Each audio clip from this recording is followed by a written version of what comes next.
ई Chang चियू से बोलता है कि वह लिहानसू के हार्ट में जो वेनसूसी के लिए ट्रू लव है उसे यू को दे दे। इस तरह से लिहानसू वन साइडेड लव के पेन से भी बच जाएगा और वेनसूसी की लाइफ भी बच जाएगी। तो लिहानसू चियू से पूछता है कि वह सच में 3000 ईयर से जिंदा है। तो चियू से बोलता है कि अगर ह्यूमन यूनिट में काउंट किया जाए तो वह 37,800 ईयर्स का है। तो लिहानसू को तो कुछ भी समझ नहीं आ रहा होता है। वह बोलता है कि उसका माइंड थोड़ा स्लो काम करने लगा है। फिर वह उनसे पूछता है कि अगर वह अपने लव को डोनेट कर देगा तो क्या वेनसूसी की लाइफ बच जाएगी। वह ऐसा करेगा क्या उसके बाद वह वेनसूसी को हमेशा के लिए भूल जाएगा। बट ई चैंग उसे बताता है कि वह वेनसूसी को तो नहीं भूलेगा बट उसके हार्ट में जो वेनसूसी की फीलिंग्स थे वह उसे भूल जाएगा। तो फिर वह बोलता है कि वह चियू से अकेले में बात करना चाहता है। तो ई चैंग वहाँ से बाहर चला जाता है जहाँ पर उसे वेनसूसी मिलती है। वेनसूसी ई चैंग से पूछती है कि क्या चियू की कभी कोई गर्लफ्रेंड थी। तो ई चैंग बोलता है कि वह ऐसे कैसे एक्सपेक्ट कर सकती है कि किसी भी बॉय को इस एज तक पहुँचने तक का कभी भी लव नहीं हुआ होगा। वह उसकी फर्स्ट लव है, ऐसे कैसे हो सकता है। ऑफकोर्स उसकी एक गर्लफ्रेंड थी जिसका नाम जीवान था। उसने चियू पर बहुत ही ग्रेट इंप्रेशन छोड़ा। यह सुनकर वेनसूसी बोलती है कि शायद उसने जीवान को देखा है। बट ई चैंग बोलता है कि ऐसे कैसे हो सकता है, यह तो बहुत पहले की बात है और उस टाइम पे उसे एक अनक्यूरेबल डिसीज थी जिसकी वजह से जीवान की मौत हो गई थी और वेनसूसी उसे अभी कैसे देख सकती है। वेनसूसी बोलती है कि यह एक ड्रीम की तरह है। क्या जीवान एक एक्ट्रेस थी, उसने उसे एंशिएंट कॉस्ट्यूम पहने हुए देखा है। शायद वह एक्ट्रेस ही थी इसीलिए चियू भी एक्टर बनना चाहता होगा। तो ई चैंग बोलता है कि हाँ, वेनसूसी की बातों का सेंस तो बनता है। इधर हम इन दोनों को बैठे हुए देखते हैं जहाँ पर चियू अपनी सारी स्टोरी उसे बताता है। लिहानसू उससे पूछता है क्या जीवान ही वेनसूसी है। तो चियू हाँ बोल देता है। उसके बाद लिहानसू उससे बोलता है कि वह बिल्कुल भी इमेजिन नहीं कर सकता कि वह अपने फीलिंग्स के बिना कैसे जिंदा रहेगा। तो चियू बोलता है कि कोई बात नहीं, पास्ट में उसने गलती की थी इसीलिए वही कोई दूसरा रास्ता ढूंढ लेगा। बट लिहानसू बोलता है कि वह जानता है कि इसके अलावा कोई दूसरा रास्ता नहीं है, इसलिए वह अपने लव को डोनेट करने के लिए रेडी हो जाता है। लिहानसू जॉमी से मिलता है और उसे एक बड़ा सा बैग देता है जिसके अंदर वेनसूसी के बहुत सारे स्केचेस होते हैं जिन्हें देखकर जॉमी को बहुत बुरा लगता है और वह उस पर गुस्सा होती है कि वह उसे क्यों दे रहा है। तो लिहानसू बोलता है कि वह चाहता है कि जॉमी उसके लिए उसके इस सामान की केयर करे। बट जॉमी बोलती है कि वो ऐसा क्यों करे। तो लिहानसू उससे बोलता है कि वो अभी यहाँ से मूव आउट करने वाला है, इसीलिए वह चाहता है कि जॉमी लिहानसू के सामान की केयर करे। लिहानसू अपनी एक न्यू लाइफ स्टार्ट करना चाहता है इसलिए वह अपने पास्ट को गुड बाय बोलना चाहता है, इसलिए जॉमी उसके सामान को रख ले। बट जॉमी बोलती है अगर वह ऐसा ही चाहता है तो वह इन सामान को फेंक क्यों नहीं देता। बट लिहानसू कुछ भी नहीं बोलता, चुपचाप रहता है। तो जॉमी बोलती है कि ठीक है, वह लिहानसू के लिए उसके सामान को अपने पास रख लेगी। और फिर यह भी नोटिस करती है कि लिहानसू बहुत ज़्यादा सैड बैठा हुआ है। जॉमी उससे पूछती है कि उसे इस सामान को अपने पास कितने टाइम तक रखना पड़ेगा। तो लिहानसू बोलता है कि वह इस सामान को लिहानसू को कभी भी वापस ना करे। उसके बाद लिहानसू घर वापस आता है और अपने और वेनसूसी के पास्ट लाइफ को याद करके बहुत ज़्यादा रोता है। वेनसूसी लिहानसू से मिलने उसके कैफ़े आती है और वहाँ पर वह पूछती है कि वह कितने टाइम से यहाँ पर काम कर रहा है। तो लिहानसू बोलता है कि वह थोड़े ही टाइम से यहाँ पर काम कर रहा है। तो वेनसूसी बोलती है कि उसने उसे क्यों नहीं बताया। लिहानसू बोलता है कि वेनसूसी बहुत ज़्यादा हर्ट थी, अभी उसकी लाइफ में बहुत उथल पुथल थी इसलिए उसे बताने का टाइम ही नहीं मिला। वेनसूसी लिहानसू से सॉरी बोलती है कि उसने उसकी लिखे स्टोरी पर मूवी बनाई थी बट वह उसे रिलीज़ नहीं कर पाई थी। फिर वह उसे प्रॉमिस करती है कि नेक्स्ट टाइम वह लिहानसू के लिखे मंगा पर दोबारा से मूवी बनाएगी और वह उसे ज़रूर रिलीज़ करेगी। फिर ये दोनों यहाँ पर खूब सारी बातें करते हैं और एक बहुत अच्छा टाइम स्पेंड करते हैं। फिर वहाँ पर जॉमी आ जाती है तो वहाँ से लिहानसू बोलता है कि वह कैफ़े के ओनर की हेल्प करने जा रहा है। लिहानसू के जाने के बाद जॉमी वेनसूसी से पूछती है कि वह आज उसकी मास्टर चियू से मिलने नहीं गई, यहाँ पर लिहानसू से मिलने कैसे आ गई। तो वेनसूसी उससे बोलती है कि उसे अभी भी पता चला है कि लिहानसू यहाँ पर काम कर रहा है इसलिए वह उससे मिलने आई। लिहानसू ने ये सारी बातें उसे छुपा कर रखी थी। तो जॉमी बोलती है कि लिहानसू ने तो उसे भी ये बात नहीं बताई थी बट उसे तो उसके काम के पहले दिन ही पता चल गया था कि लिहानसू यहाँ पर काम कर रहा है। वेनसूसी बोलती है कि कितना अच्छा कोइंसिडेंट है, लिहानसू जॉमी के स्कूल के पास ही के कैफे में काम करता है इसलिए जॉमी को जल्दी पता चल गया होगा।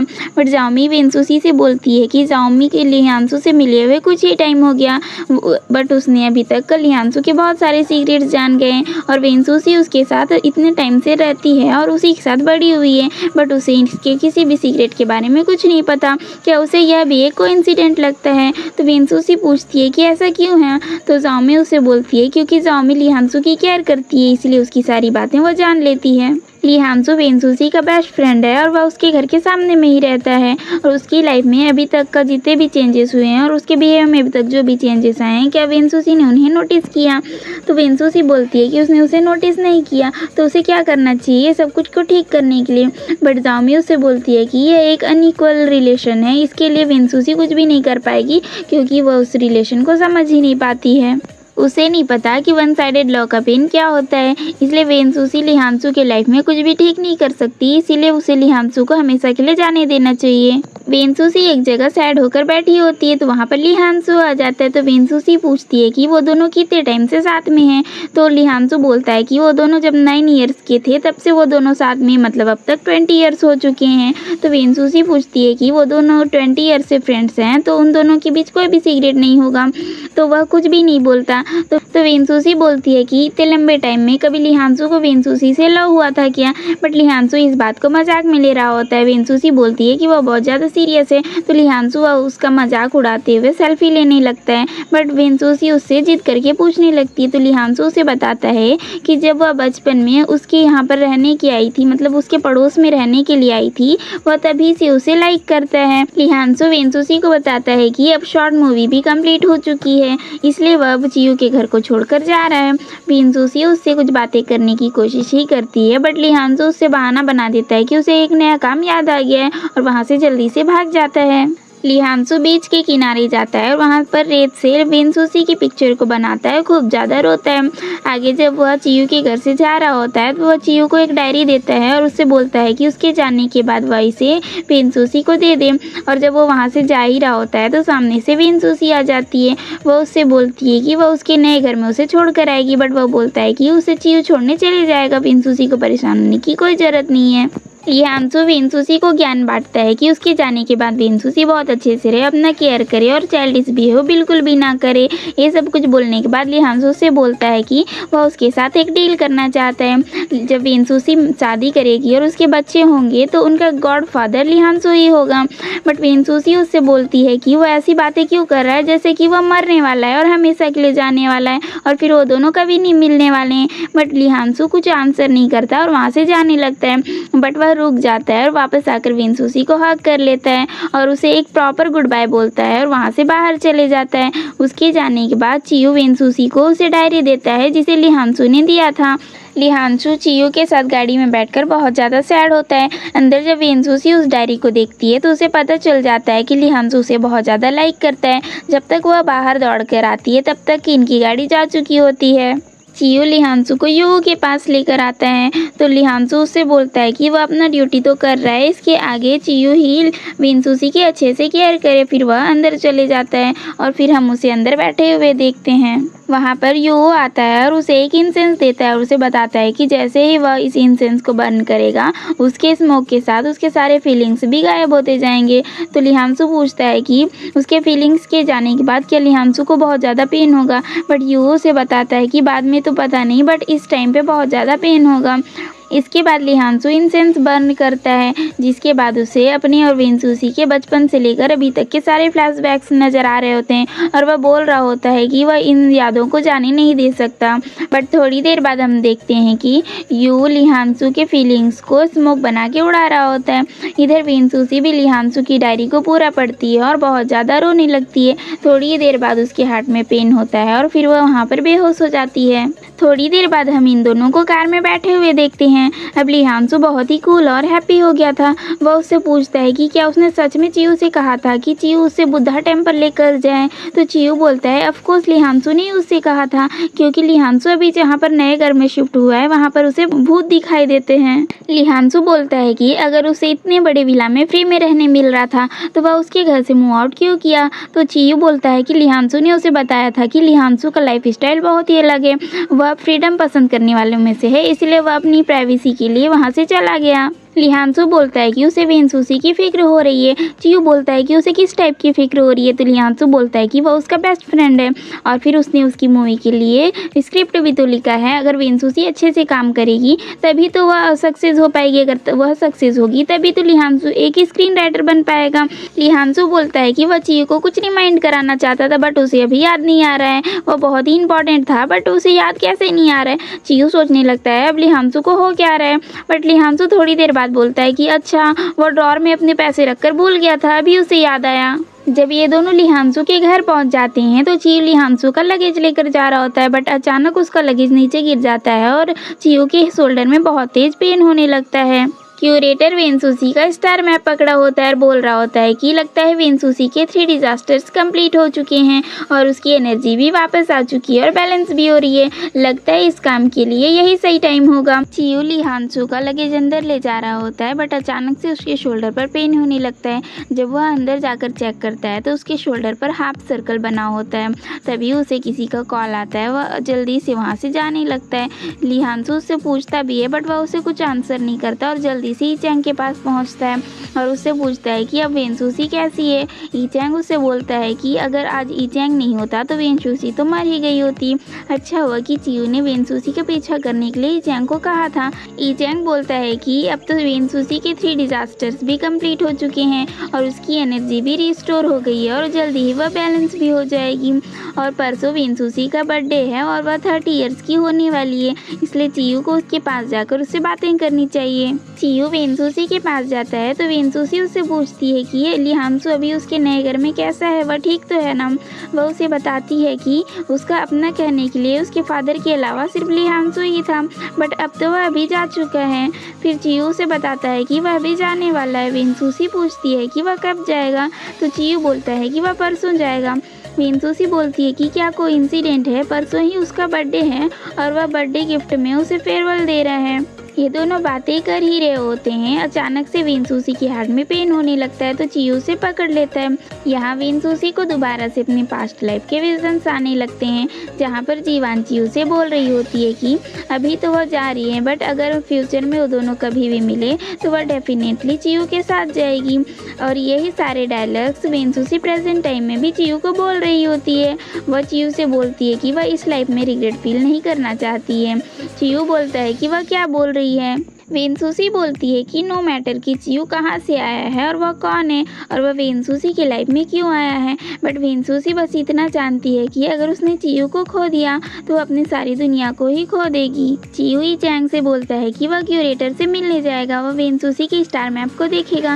वेंसुसी डे बाय डे इतनी वीक क्यों होती जा रही है, क्या उसकी लाइफ में कोई और डिजास्टर भी बचा हुआ है, बट ईचैंग उसे जाने से मना करता है और उसे बोलता है कि उसे वेंसुसी का स्टार मैप नहीं देखना चाहिए, अगर वह उसे देखेगा तो उसके वापस जाने में और डिफ़िकल्टीज आएंगी और वो वापस नहीं जा पाएगा।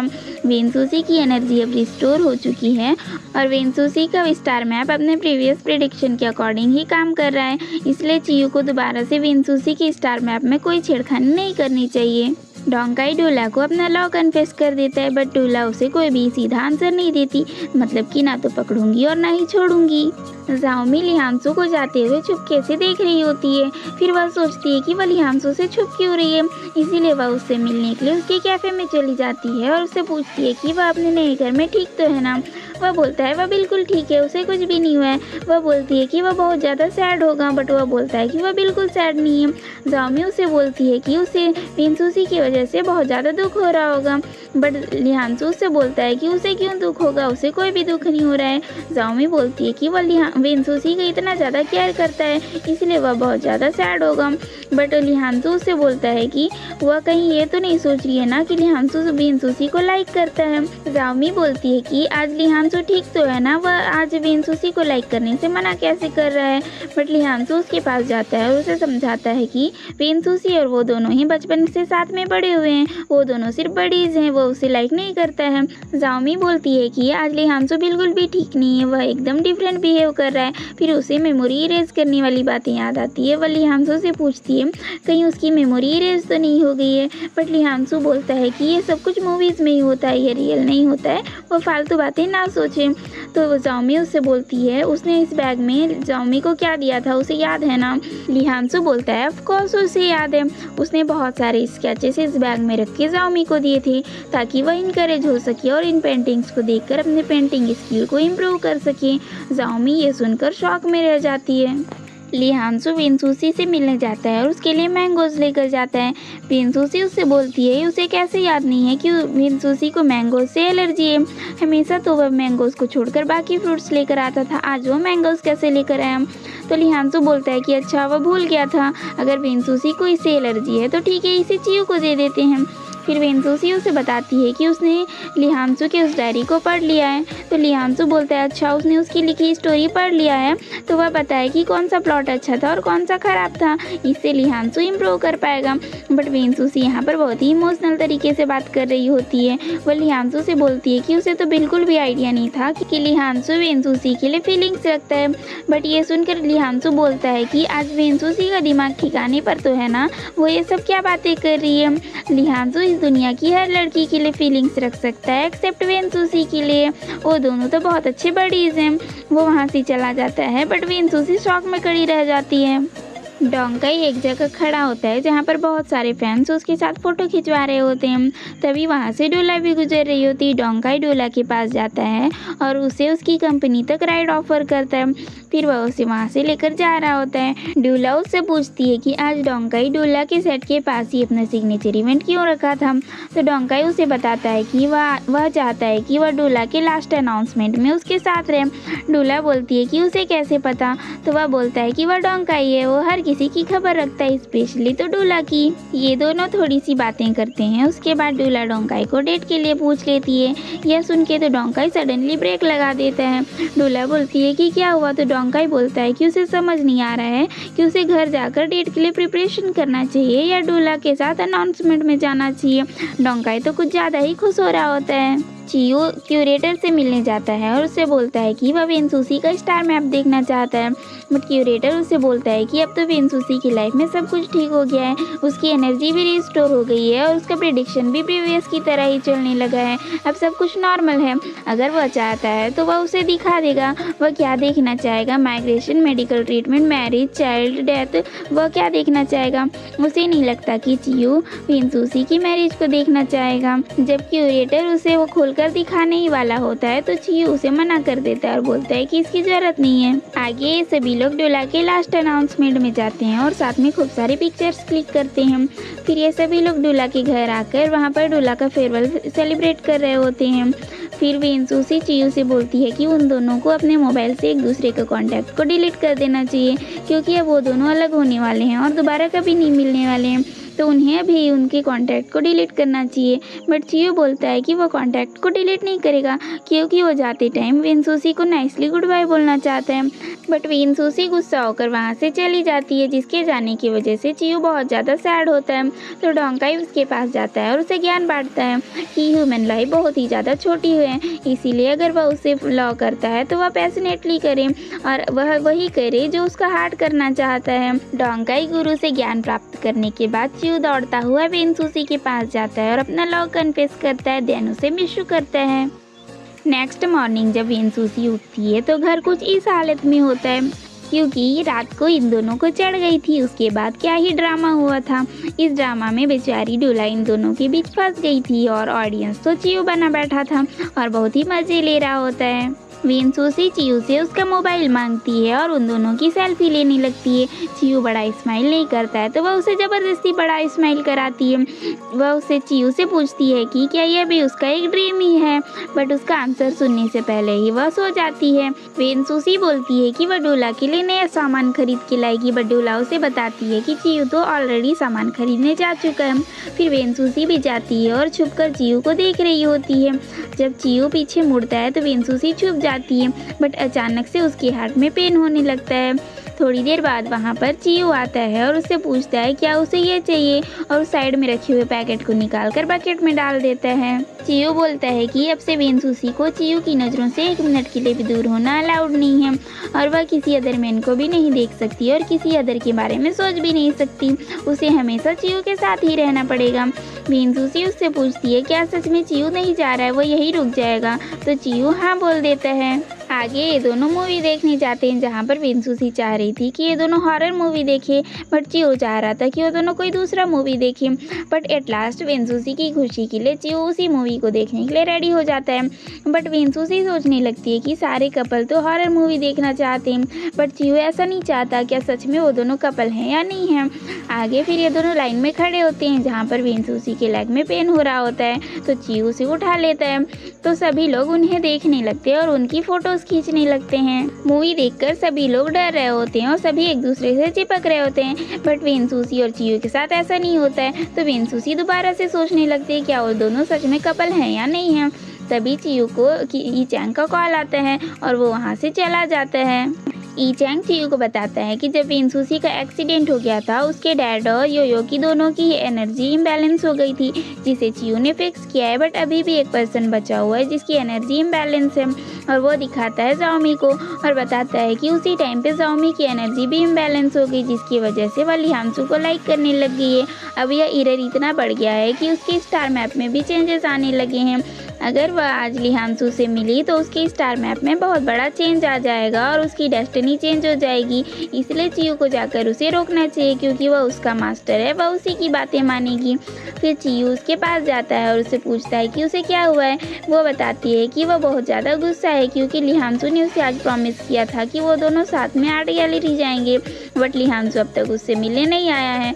वह पूछता है कि अब जाओमी क्या करेगी, तो वह बोलती है कि वह जाकर लिहांसू का मर्डर कर देगी।